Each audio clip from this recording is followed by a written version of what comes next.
Hi there, everybody. I hope that you're safe and well, and I welcome you back to Musically Speaking, a bi-weekly hour-long live session in which we welcome stars of the classical music world to tell them about us themselves, to talk about their life and art and music. My name is Alexander Shelley, and I am the music director of Canada's National Arts Centre Orchestra. As the name suggests, the orchestra is based at the National Arts Centre, which is Canada's flagship performing arts institution, based just opposite Parliament in the nation's capital of Ottawa. And as with the rest of the performing arts world, we've been in lockdown since March, and have been staying in contact with our audience and reaching out to new listeners using this digital platform. And whether you're regular guests or new visitors, it's a great privilege to have you with us today. Thank you for being with us. I'm speaking to you from London, England, my hometown, where I've been throughout lockdown, and I send warmest wishes to you all wherever you are tuning in from. And if you have any questions or for our guest during the course of today's chat, please do put them in the chat box, and the producer behind the scenes, Kelly Simmons, will pass them on to us to try and answer for you. We've had a wonderful list of guests over the last few months: James Ennis, Gabriela Montero, Jan Shetsky, Misha Brugger-Gossman, Jeremy Dutcher, Canada's Governor General, Julie Payette, and 2 weeks ago, our last guest, Daniel Hope. Today is the final installment of the Musically Speaking series until we welcome you back for a new season in September. And I'm thrilled to welcome a close friend of the orchestra's and one of the most interesting young Canadian composers around. Originally from Midland, Ontario, of Mehti and French Canadian descent, he's a wonderfully versatile composer of song and opera and orchestral work, in which he explores, among many other things, the Canadian indigenous experience, including the history of the Mehti people, the hybridity of mixed racial identity, and the intersection of Western and indigenous cultures. He's been the recipient of numerous awards and grants, including the Chalmers Professional Development Grant, the National Aboriginal Achievement Foundation Award, and several grants through the Canada Council, the Ontario Arts Council, and the Toronto Arts Council. And we had the great pleasure of welcoming him into our NAC family as an inaugural CAR4 composer in residence between 2017 and 2019. And he's currently composer in residence for the Canadian Opera Company, and that's from 2019 through to 2021, where he's been doing extraordinary work. So please join me in giving a very warm welcome to my friend, the composer, Ian Cusson. Welcome, Ian. How are you? Oh my goodness, I'm well. Thank you for having me. Oh, my pleasure. You have been managing, I hope, well since the beginning of lockdown? Indeed, it's a full house here, so always a fun time. Yeah, you have a generous family, don't you? It's remind me, 4 kids, I believe. Or... 4 kids and a dog, Wow, and a dog. a fifth kid, Wow, really. wow. And you are your home is, I think, in Toronto. Is that correct? Yes, I live just outside of Toronto in Oakville, Ontario. Okay, Yeah. okay, beautiful. How has this hiatus, this lockdown, affected your rhythm of work? Were you in a kind of composing period anyway, or has it cut into sort of events and premieres and things? Well, I mean, with all the changes in performing arts, I've been really fortunate to not have many changes to my own schedule. So the composing, Good. commissions that have been in place have remained in place, which has been great. But Great. it's been a strange time. I find the rhythms of working, just with the rhythms of life, have changed. I find things take a lot longer to do. When the craziness of life forced me to kind of compose within small windows, I think that pressure was helpful for generating work quickly, and it's taken longer. And that's been a bit of a change, something to adjust to. Yeah, that's like a Bernstein quote. Something about great ideas and not enough time is how you actually do really good work, right? So not having enough time is quite helpful sometimes, I think. Yeah. Absolutely. Hopefully, the great ideas are still there, right? Oh, I'm sure they are. I'm sure. I have no doubt of that. Now, I want to in the next hour. There's so much I want to dig into with you, including that. How you find your inspiration and the balance with craftsmanship and stuff.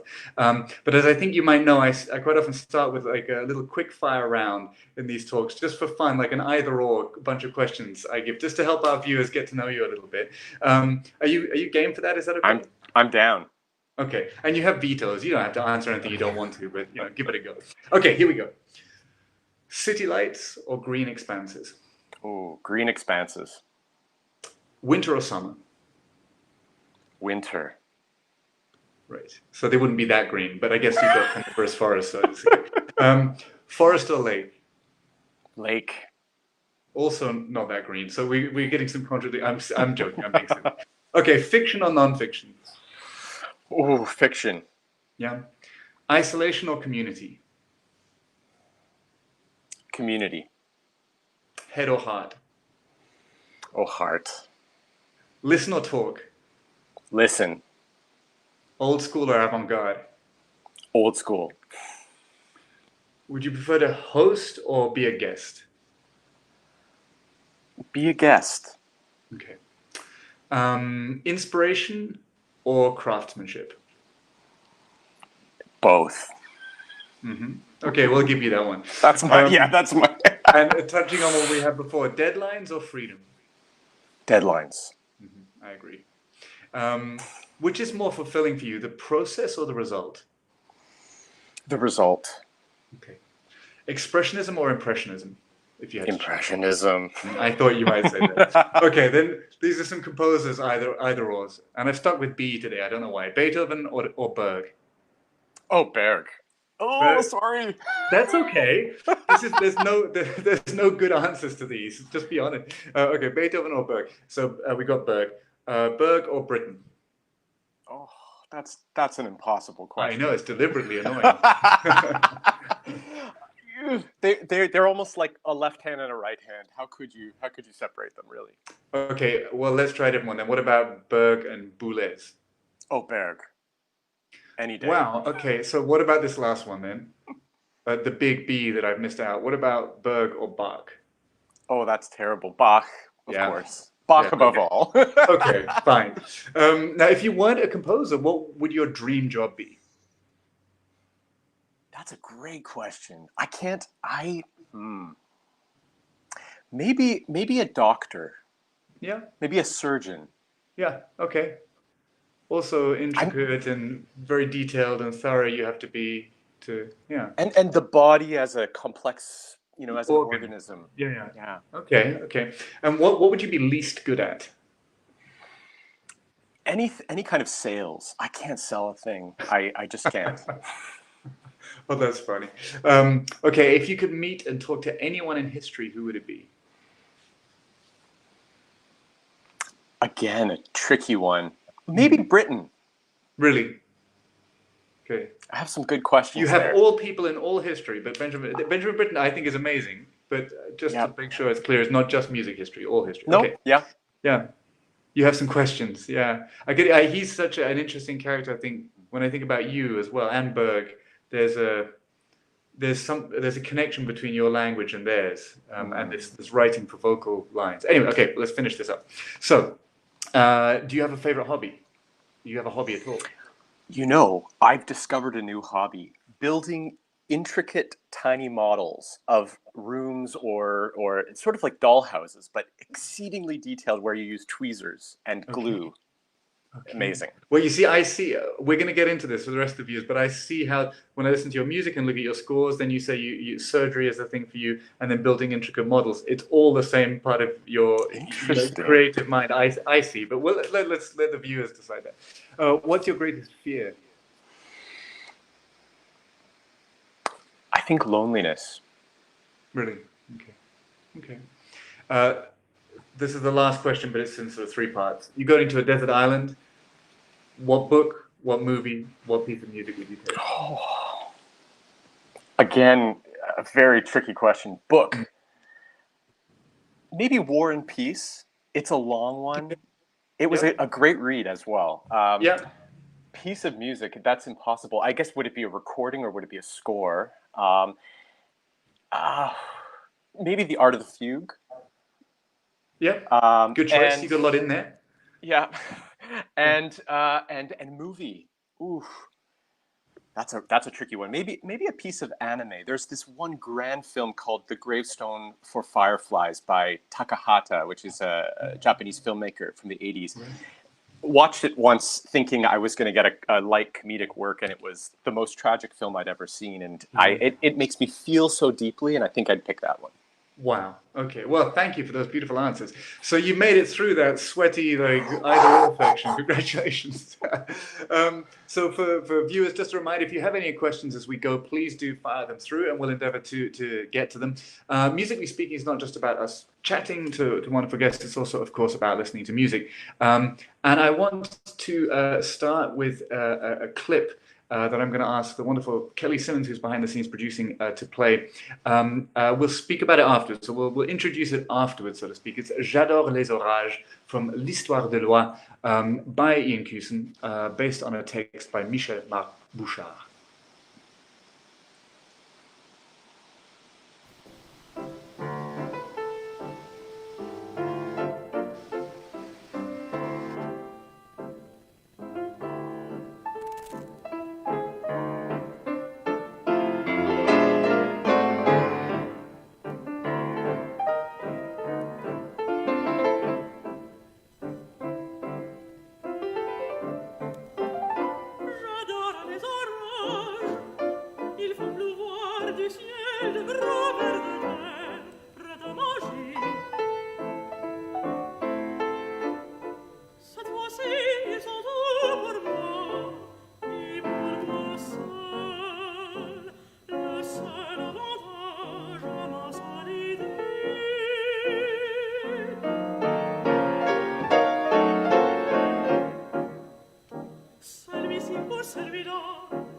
That's such beautiful music, and I want to tell you in a moment about my first impression of it. Could you just tell us about the piece and its history? Yeah.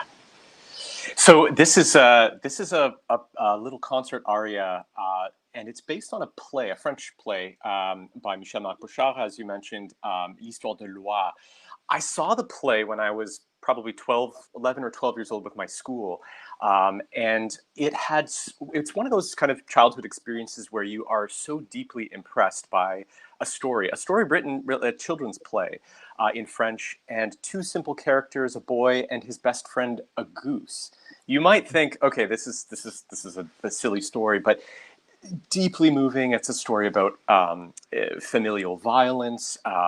It was just such a powerful experience. And as I went on years later as an adult, as a composer, I kept thinking about the work, approached Michel-Marc Bouchard and said, hey, I'd love to do some musical setting with this. And so we worked together, and he sort of revised his text, and this concert aria was born.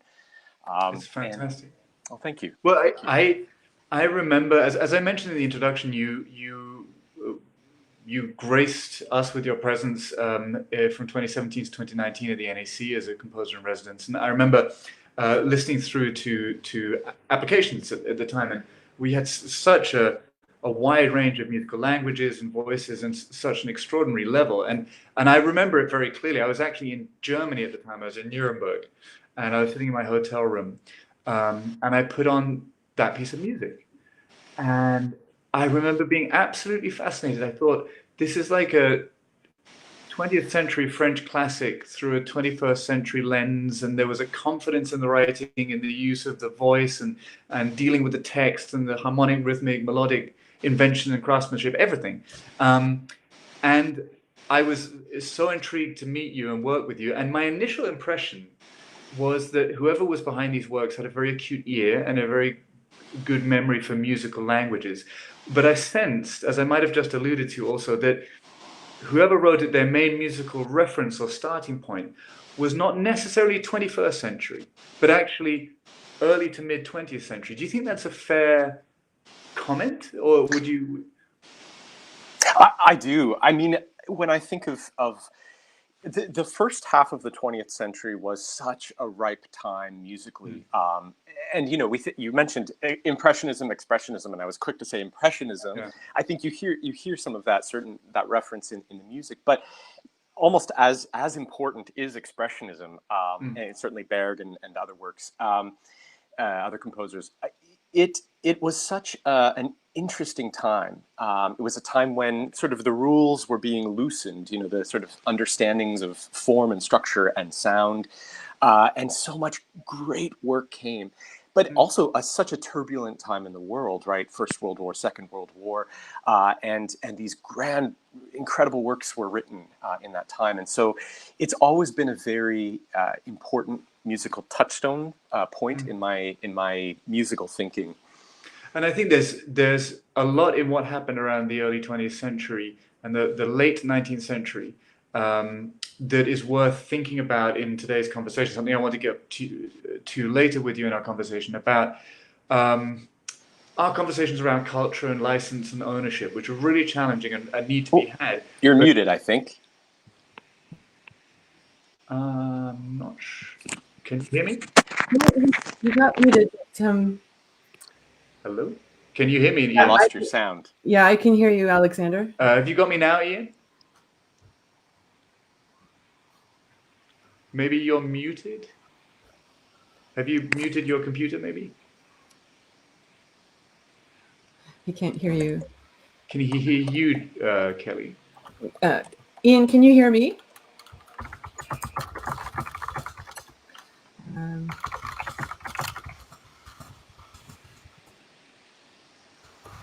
So, something's making a noise there. Can you hear us now, Ian?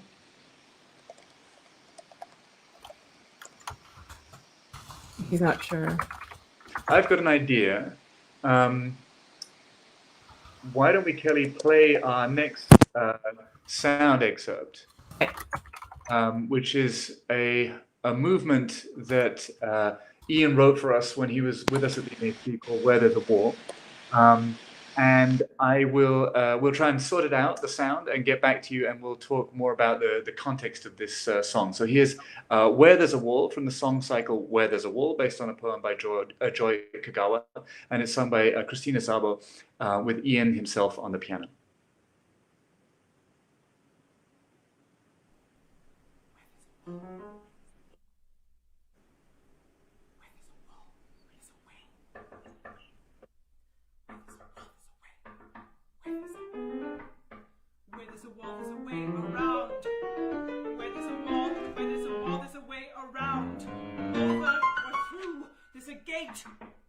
Maybe a ladder, a door, a sentinel who sometimes sleeps.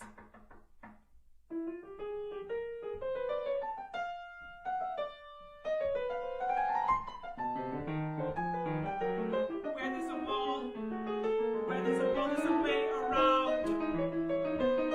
Where there's a wall, there's a wall. Where there's a wall, there's a way. Where there's a wall, there's a way around. There are secret passwords you can overhear. There are methods of torture for extracting clues to maps of underground passageways.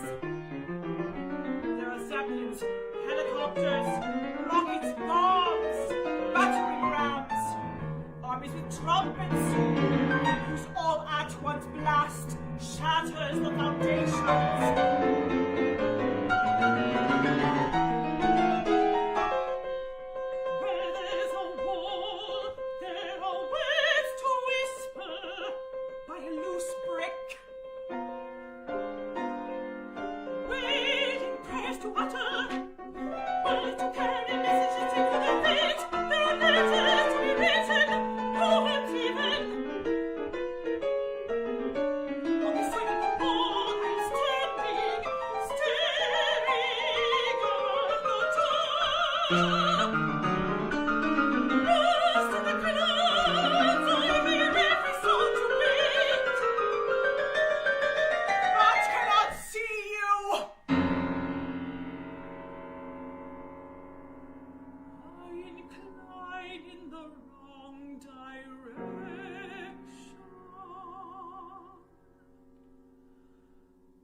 I hope you enjoyed that excerpt from Ian's work, Where There's a War. And in a moment, we will revisit it and have a little conversation about that. But before we do, I wanted to ask Ian if you wouldn't mind, that you did a wonderful podcast and video podcast with Sean Rice, a clarinetist from the NAC Orchestra, and who hosts so many wonderful podcasts. And in it, you spoke at length about your early life and some other aspects. And I don't want to double up on them, but for viewers who didn't see that, could you tell us a little bit about this journey from Midland through Glenn Gould School to Japan and then NAC, COC, just a quick outline of how you came to music.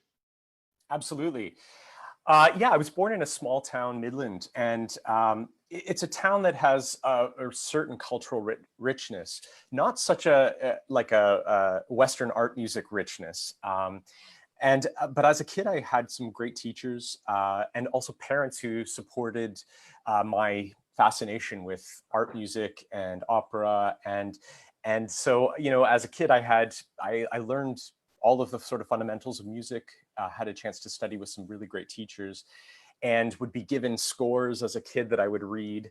And that really led me to a lot of writing as a young person, composing in particular, and then to the Glenn Gould School to study piano performance, and then on to Japan for a little stint there, which was a great way of looking back at my own kind of Canadian experience and upbringing.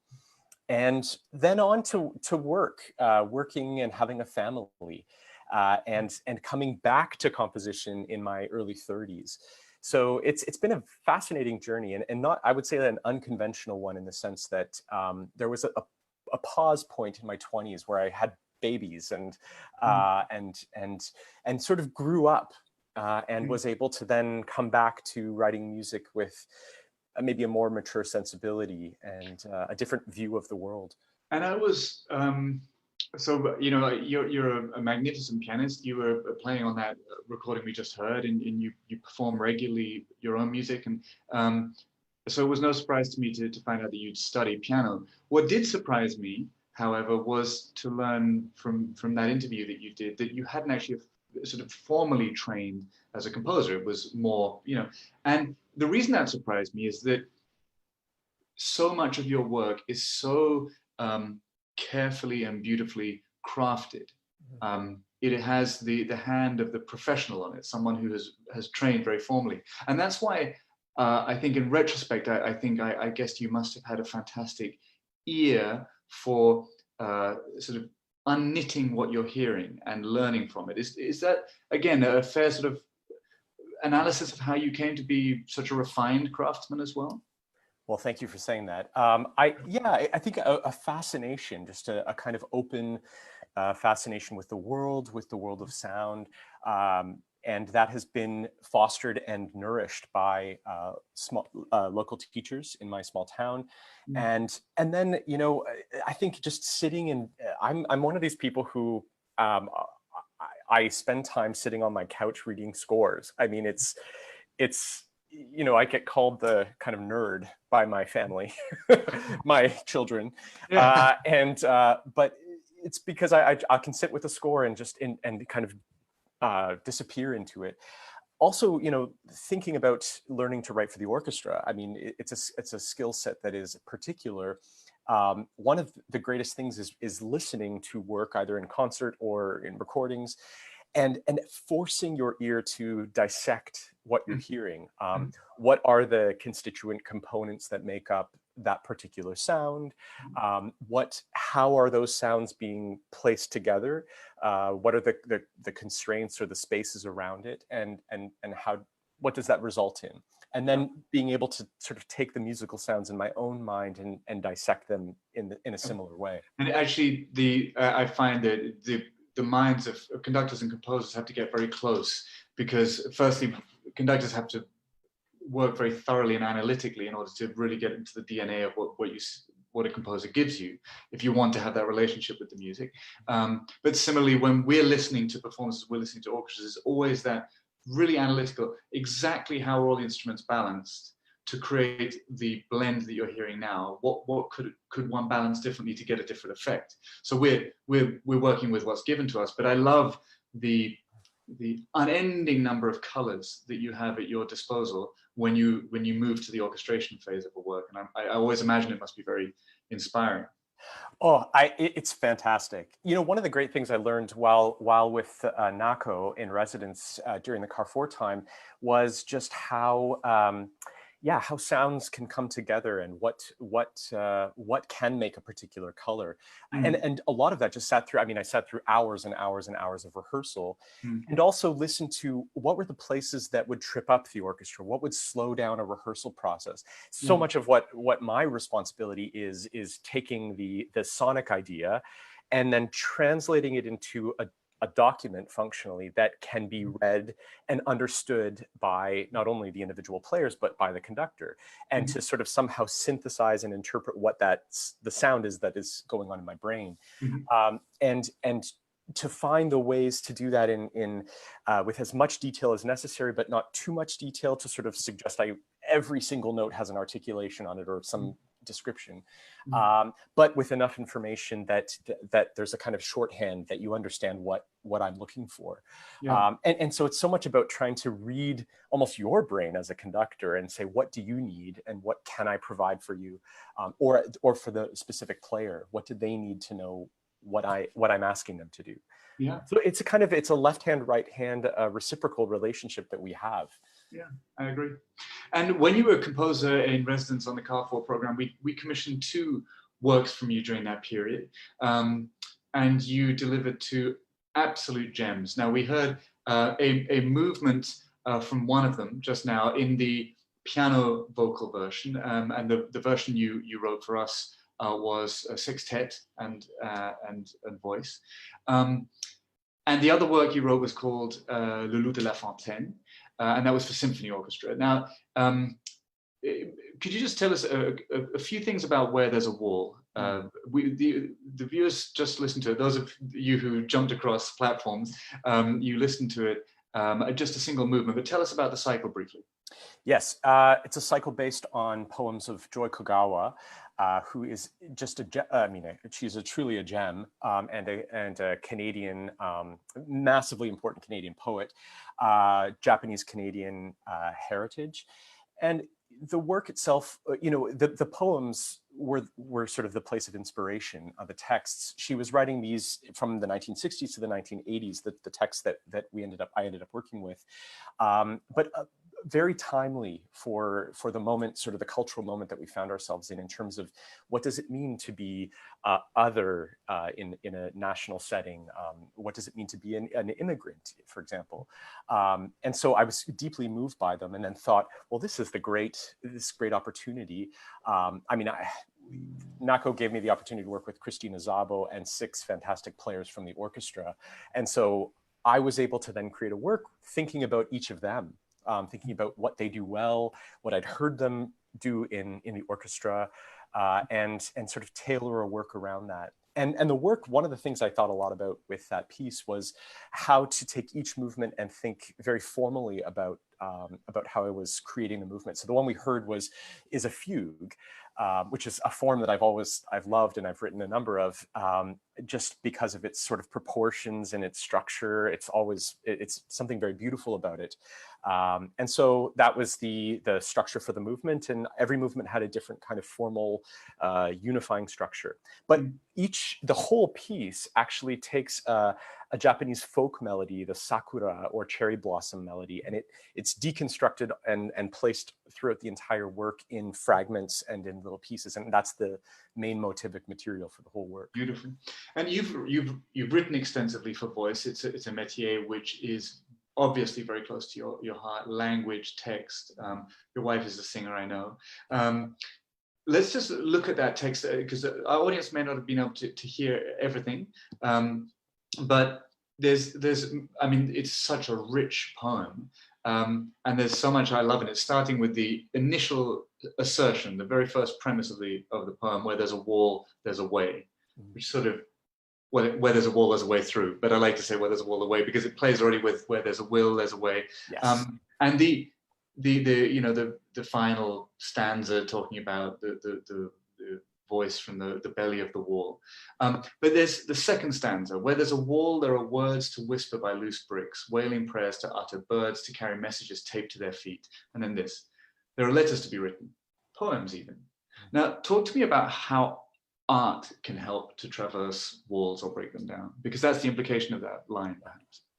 I think language, ideas, sounds, these are means of crossing the barriers that we find in a very often divided world. And you know, I think we see around us, and I certainly see when I turn on the news, the walls that we build between ourselves and others, especially folks that are different from us or have a different background or different experience. And so what are the ways that we can bridge or kind of create the holes in the wall to have places of connection, which is really about human connection and communication. And often it's through art, it's through text, it's through poems, it's through story, it's through finding places of shared humanity. And that poem really captures that, and the rest of the cycle of poems that are assembled there, I think, just build off of that idea of human connection. Yeah, and Loup de La Fontaine is also a story with a socio-political message, essentially, and it's funny because you strike me in so many ways as an unlikely activist. Yet, not just those two, but other stories that you have been drawn to deal with ethics and political issues. Are you gravitating towards these just because that's happening, or is it a very conscious choice? I think it's both conscious and just an area of interest. I mean, it's sort of like living in the world. Hopefully we all live with our eyes open, and when one sees the world, we then react. And I think the work that I'm drawn to, or the type of story, sometimes it's about subverting narratives, or sometimes it's about, in the case of Loup de La Fontaine, as you mentioned, you know, it's a story from my own community. It's a story that we tell very often, and it's a story of a wolf coming to town to kind of terrorize a divided community. And it's only when the community gathers together, kills the wolf, that they can find unity. And I've heard this story since I was a kid, but I've always thought, wow, the wolf comes as this sort of beautiful creature who is gentle. He plays with children, and yet this divided town or this divided community has to kill the wolf to then have some kind of unity. And so the thought in my mind is, at what cost does a unity come? And who are the scapegoats? In this case, I saw the wolf as a scapegoat. So it's sort of taking a narrative that's at least familiar to me, and questioning or wondering what other stories exist in that story. It's political cynicism 101, right? If you've got internal political problems, you create an enemy without, and suddenly the country is united, and that's on the macro, you know. But it's a meme, you know. It's an eternal story and theme for humans, I think, to deal with. And I want to play another excerpt from a song cycle. It's a very brief song, which is also in a realm that is, you know, politically important and has a very, very powerful text. It's a letter to Sir John A. Macdonald from your 5 orchestral songs on poems by Marilyn Dumont. Would you be able to just again say a few words of introduction before we hear one of the movements? Well, Marilyn Dumont is parallel to Joy Kogawa, another national treasure, if you will. I don't know if she would be okay with me saying that, but a very important poet in Canada. She's Cree Mehti, and I came across her poems in the late 90s when I was in university studying English in a Canadian literature class, and they spoke to the Métis experience. They spoke very viscerally and very humanly about being in a body that is sort of between cultures. And so this poem is a Dear John letter. So it's cheeky, you know, Dear John, but it's Dear John A. Macdonald, and it asks questions of the historic figure, and it sort of creates a space for Métis identity. When I wrote the song, and as you'll hear, the idea of the sound underneath it is this train. It's a kind of chugging train that gives it a little bit of rhythmic energy. And the song talks about the building of a railroad across a country to unify a country. So it's cheeky. Yeah. Okay. Well, let's enjoy that. Kelly, if you'd be so kind as to play the clip.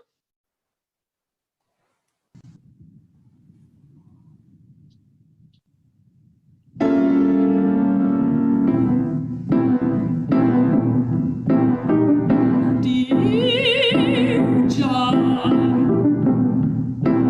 I'm still here in half-breed.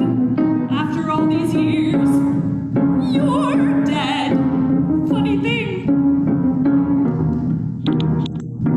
that railway you wanted so badly, there was talk a year ago of shutting it down from the sea to shining sea. And you know, John, after all that shuffling us around to suit the settlers, we're still here at Mehti.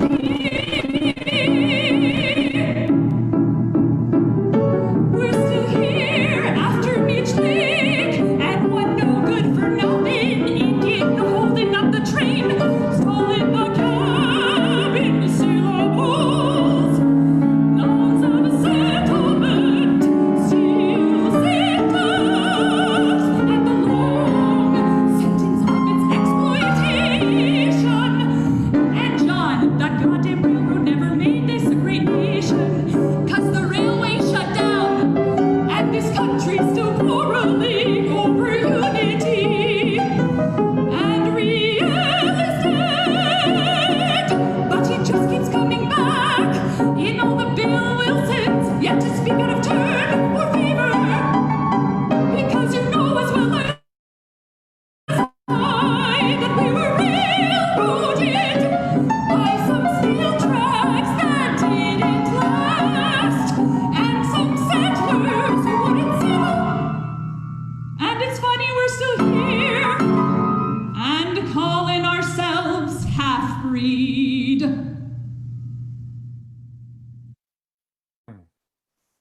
Wow. So yeah, cheeky is one word for the text. It's powerful, and that's powerful music and a powerful theme. Just before we get into the text, you know, that is so beautifully sung by Rebecca Cuddy, mezzo soprano, and pianist Janelle Fung.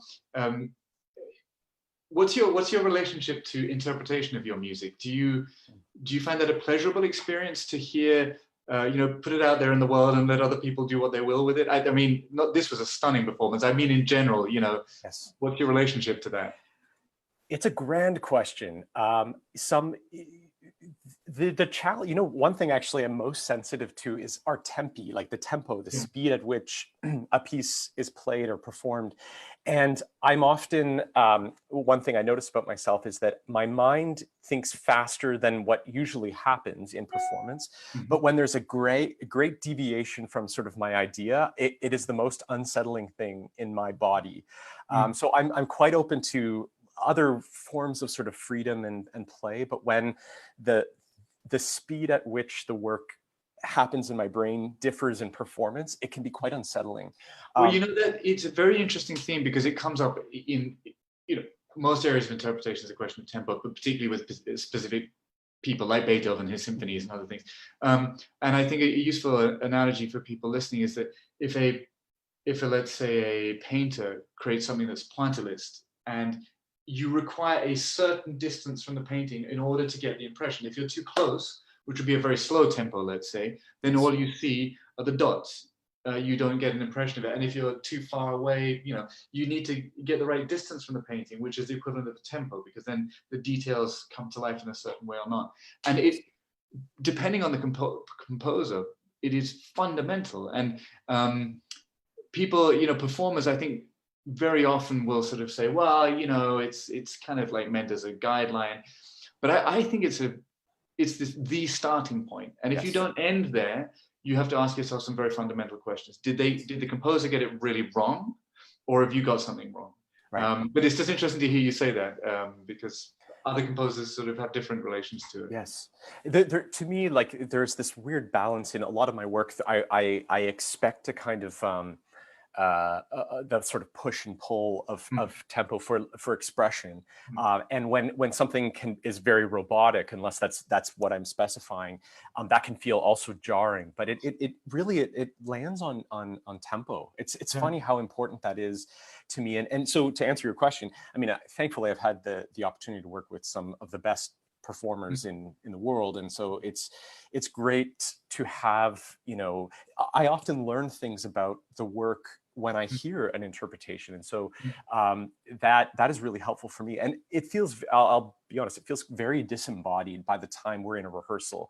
It's like, Right. did I write that? Or it's like, why, you know, or that was a great idea, or that's a strange idea. I wonder why they thought of that, as though it's not myself. No, I understand. Also, because the timelines, you've often written something quite a long time before it's finally.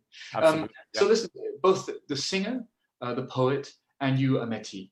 Yes. And it's something you sort of mentioned in passing. For our non-Canadian viewers, could you just give a quick definition of Mehti? Well, that's a loaded question. No. But I will.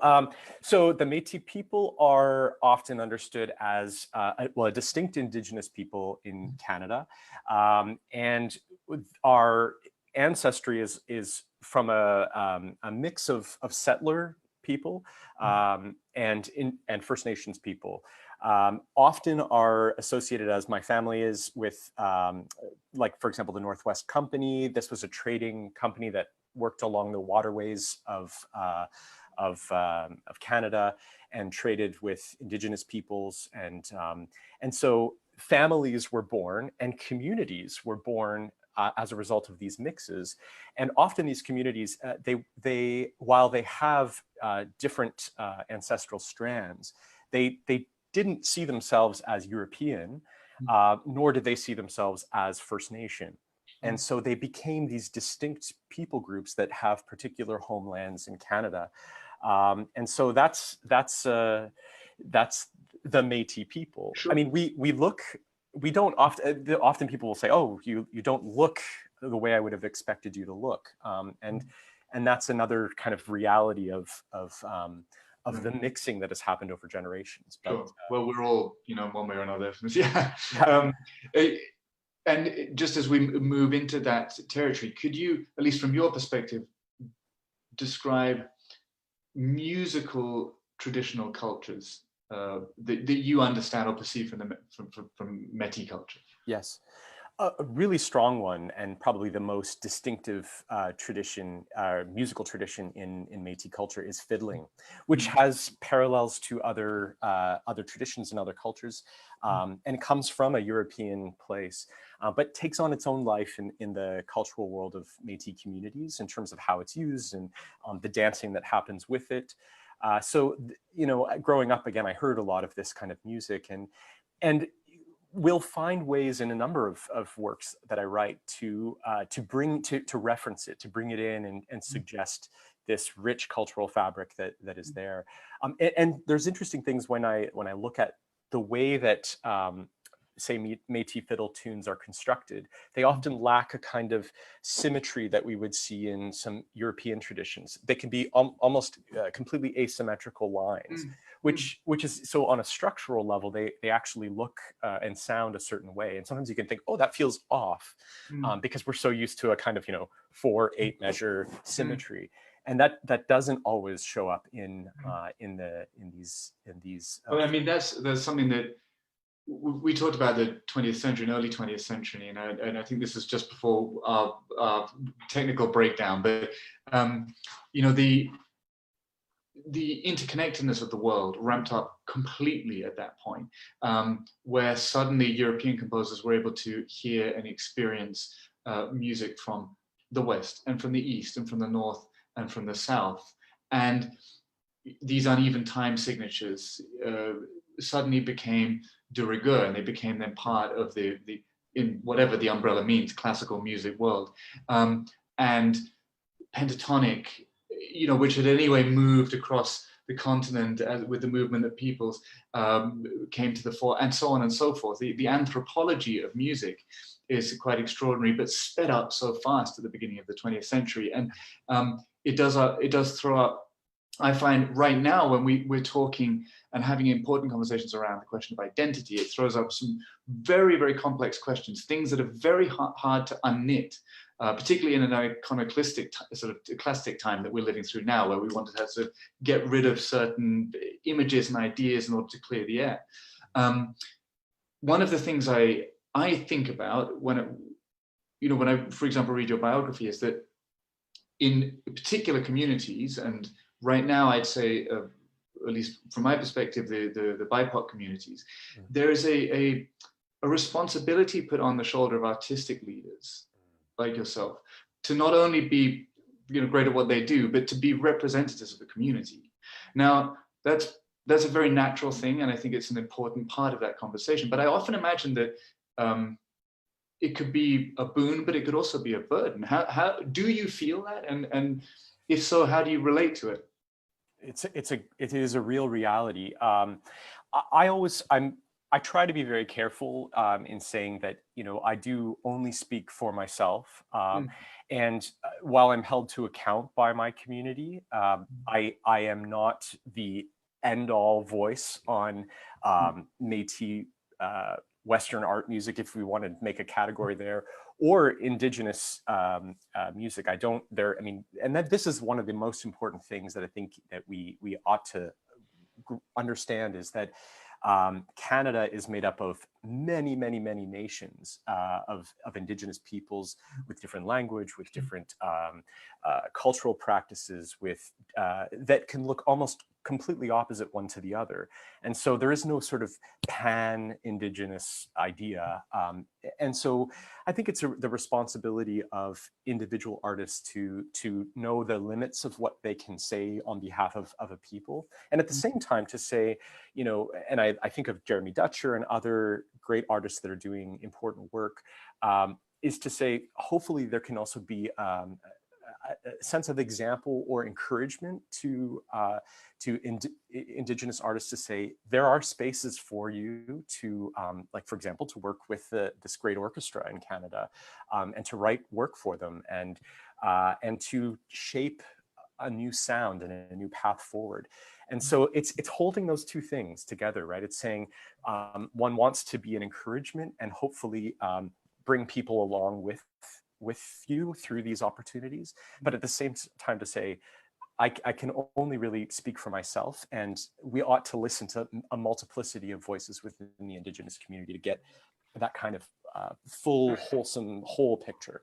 Yeah, and of course, this is an area that we as an organization think about a great deal, and try and figure out ways to be generative and positive and proactive in the conversation, and without wanting to give it too simplistic a concept. There's the orchestra brings, putting identity aside, just the experience of going to the symphony brings a lot of people a lot of baggage. It's like, how do I dress, and when do I clap, and all that stuff, Yeah. And then you can add layer upon layer of associations that people have with that experience and that organism of an orchestra.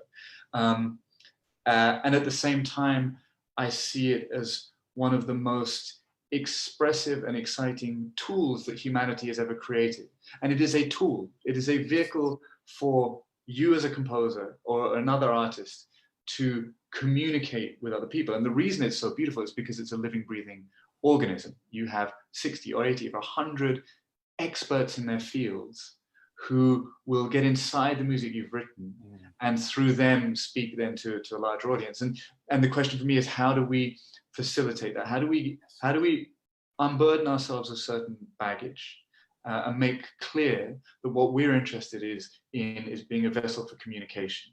Yes. And so I found a lot of the recent conversations incredibly inspiring, actually. There's anger and there's friction and there's a lot going on. But the possibilities it opens up, I think, in our world are extraordinary. And you're right, because when I think of your sound world, or I think of Barbara Crowell, or if I think of Jeremy Dutcher, and the list goes on and on. Yeah. None of them are the same. No. I never want, that. But that comes back to, Joy Kagawa's poem sort of evokes perhaps the most famous wall poem, Robert Frost's Mending Wall, which tackles maybe more explicit than she does the paradox of the wall, which is that we are just as capable and as in need of building walls sometimes as we are breaking them down. We all have that in us, and it's not always bad either side. Right.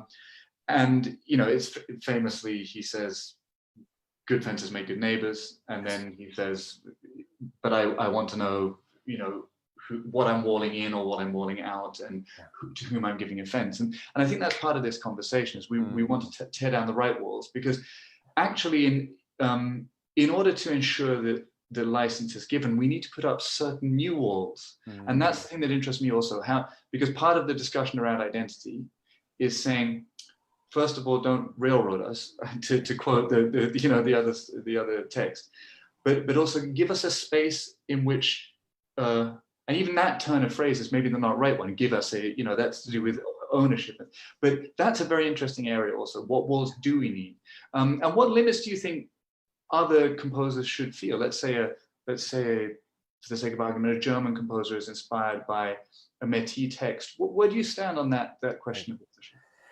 That's a great question. I think one of the big things I almost jump back to is relationship building. Oftentimes when there's a kind of cross-cultural working with, say, a text, it's often done as a selective, I'll take this text and I'll use, and we use words take, use this text. I think one of the ways to think about that is to think about relationship building.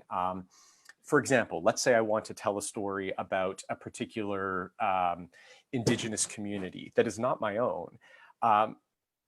It would be very important for me to have some kind of pre-existing relationship with them, have permissions from them to tell those stories, to know if I'm even the right person to be telling that story, or if that story ought be told. This, especially in the case of traumatic stories, sometimes in opera we think, well, is that the right story to be telling? And so, but a lot of those questions can be resolved with deep connection and community. And the challenge with that is that it as many of these important things, takes a lot of time. And I think we very quickly say, well, I just want to use a text, or I just want to do this, but I haven't necessarily invested in built relationship. In the case of a living poet, with Marilyn Dumont or Joy Kogawa, I approached them directly and asked them and explained what I was hoping to do, and sought their permission before doing so. So that in and of itself is an important thing. And this leads us on to I'm not going to give away what happened. I'm going to just, it leads us on to an interesting other story. Now, Marilyn Dumont is related to Gabriel Dumont. He's her ancestor. And Gabriel Dumont was a renowned Mehti political leader and features heavily in the opera Louis Riel, with music by Harry Summers and libretto by Mervyn Moore, which the NAC and COC actually co-produced a revival a couple of years ago.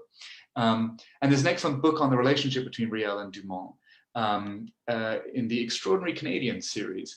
So I'm just going to quote actually the blurb from that book to give a very quick insight for viewers who don't know the relationship or perhaps the story. Louis Riel, the controversial Mehti mystic and visionary, fought for his people's rights against an encroaching tide of white settlers. Hunter and Mehti leader Gabriel Dumont, a man tested by warfare, was in contrast a pragmatic realist of the land. Celebrated novelist Joseph Boyden explores the tumultuous year when Riel and Dumont united the Mehti while dividing a nation. Could Dumont have foreseen the impact on the Mehti cause when he brought Riel home? While making rational demands of Sir John A. Macdonald, Riel seemed increasingly overtaken by a messianic mission. His controversial execution by the Canadian government in 1885 still reverberates today. So we're going to play a clip now. It's music from the opera, and those of you who've been listening carefully, you will have heard John A. Macdonald in a clip that came a short while ago, a letter to him, and you heard him mentioned again. There's a sort of rounding out of the circle in this. But Kelly, if you'd be so kind as to play maybe a couple of minutes, because we'll post the link to the full excerpt of Dodo, mon tout petit from Louis Riel.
It's a tragedy to cut into that. I'm sorry for everybody watching. It's such exquisite music.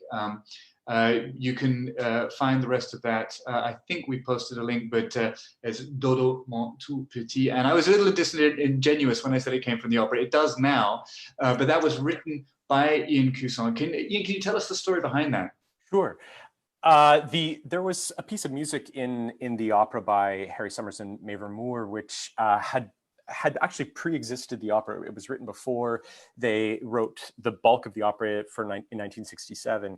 And the piece that filled this scene, this opening of Act 3, which is a mother singing to her child, Louis Riel's wife, it borrowed motivic material and melodic material from a people group on the West Coast, the Nisga'a people. And Harry Summers, this was a time in Canada when composers were encouraged to sort of find a Canadian identity and a Canadian sound. And so one of the ways to do that is just pull the kind of cultural materials that are available, including those of indigenous peoples. Problem with it was that the material has very particular permissions around who can sing it, when it can be sung, in what context, what family hereditary permissions were there. So in pulling it into an opera and making this work, this was problematic. And it sat in the opera for 50 years, including when it was remounted in 2017. And then a decision through lots of conversation with the Nisga'a people and other stakeholders led to the commissioning new music to the original text of Mavor Moore's for that scene. So it's a very special project. I mean, one of the most special projects to be a part of, because it's a sort of redressing of a situation, an unfortunate one that had happened at the time of making the opera, and it now lives inside the opera in place of that cultural music that had been appropriated. Mm-hmm. And I think there's so much to talk about in that concept. I mean, the first thing I have to say is how exquisitely you did this. I mean, it cannot have been an easy task for so many reasons. Because also the musical language, I conducted the opera at the NAC, and it's an opaque musical language. You need, not yours, Harry Summers, you need time to get into it. The analogy I used at the time was it was like brutalist architecture, which at first glance, brutalism is a bit kind of like, man, why did anybody do that? But I have to say, and this is kind of what my job is, I have to fall in love with everything I conduct, but I kind of fell in love with it after a while. But it is tough. It is a tough language to listen to, especially I think as an audience member coming to it afresh. If you've had time to grow into the language, you can find it very enriching. But how much time did you have to spend doing that, getting into Harry Summers' musical mind, or did you want to avoid that? I spent a lot of time in the score, reading through it and trying to decide or determine what he was doing. And so I have a copy of the score with notes as to what I discovered he was doing in the wider work, and probably not to the level of your preparation. Oh, I'm sure you did. I'm sure you did. But a kind of spending time in it, and then at a certain point, just putting all of that aside, and coming to the text that I had this limited number of words, and deciding really the question for me was, does one copy or do a pastiche of kind of Harry Summers and brutalist-y sounding work, or something else? And I decided to sort of stick within my own musical language, create something that I thought could fit dramatically well in that moment of the opera, because it's probably one of the most tender moments of the opera, and it's really the catalyst for the climax and denouement of the work. And so to bring something of that with my own vocabulary was the decision I made. And it actually came very quickly. Like, I wrote the work in maybe a week or so, and it kind of fell into place after that preparation time. And of course, it's a can of worms, and I don't want to lead us too far down this path, but revisionism, of the past. Let's stick in our field of music. Obviously, you believed in this project. I also think that it has worked beautifully. I can see absolutely the rationale behind it. But there are perhaps we might be considered sort of in the middle, the way we observe it. But there are people who have very, very strong opinions in both sides of the debate. Do you think that this was a one-off? Do you predict that in the coming years we might see more revision of text based on prevailing cultural expectations? I wonder if the word revision would be the one I'd use. I might say, in this case, a writing of a wrong with better cultural information. There are, I mean, it's a very, very important question, because there are quite a number of works, even in our Canadian Music Centre libraries across the country, which house Canadian music, that have questionable source material.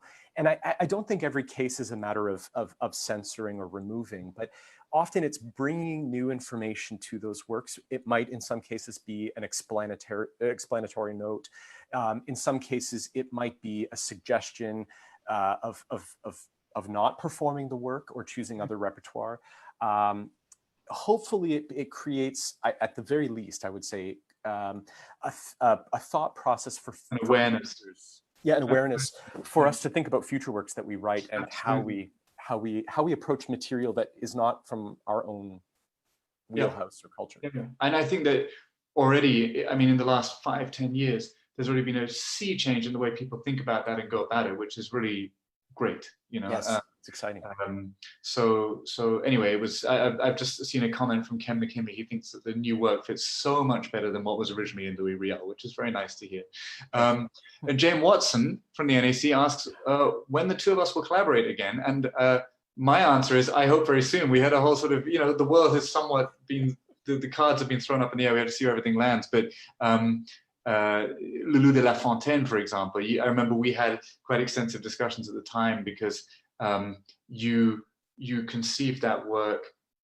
It's a narrative without a text, a specific text that, you know, is read out. But you also conceived it in sort of ballet, with ballet in mind, and there's projects like that. But to Jane, there's going to be lots and lots of collaboration in the future. I promise you that. And speaking of that, speaking of which, just as a final couple of thoughts, you are now with the COC, which seems like the most perfect fit. How's it all going? Oh, it's been a dream. As was it a dream with NACO, and I think it happened beautifully in terms of sequentially, in the sense of living inside a large organization like the NAC, within the orchestra, and then taking all of that learning and knowledge and experience to another large organization, and another love of mine, which is writing opera, and bringing all the orchestral learnings to that space. I mean, it has been a very nurturing environment, as was my time as a Carrefour composer. Great support, and I mean, access to, this is the most mind-blowing thing, is access to some of the greatest artists in the world, performing at the highest levels, the orchestral players in both organizations, the visiting artists in both locations. There's no greater support that one could have as a composer. So just the learnings have been great, and I'm excited for this next year of it. Of course, things are strange in terms of the time with the world being on lockdown in some ways, but just a wonderful experience.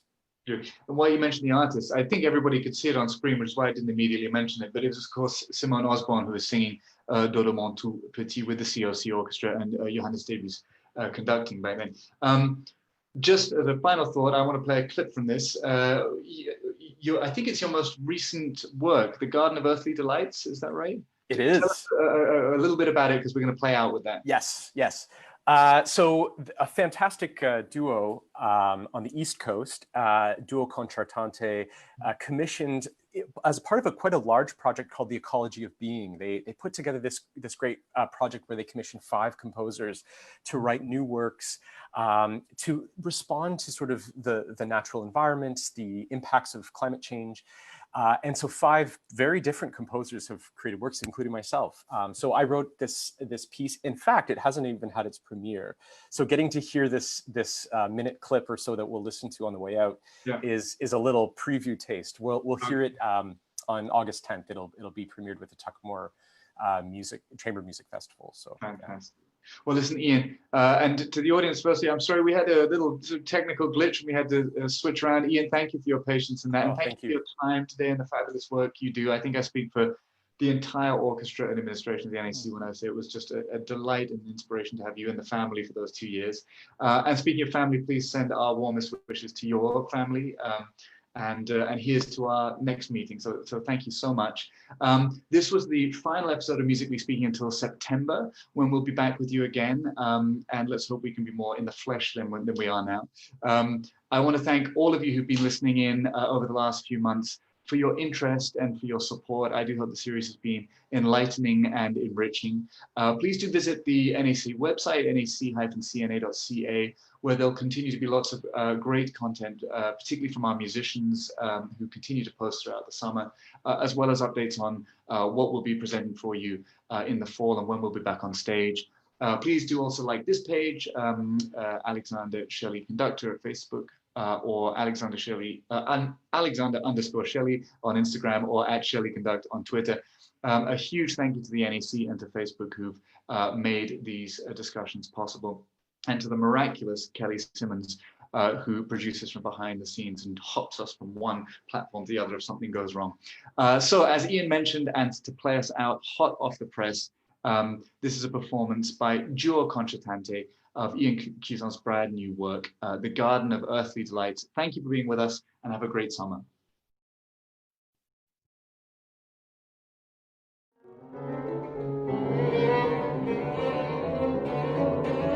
Thank you.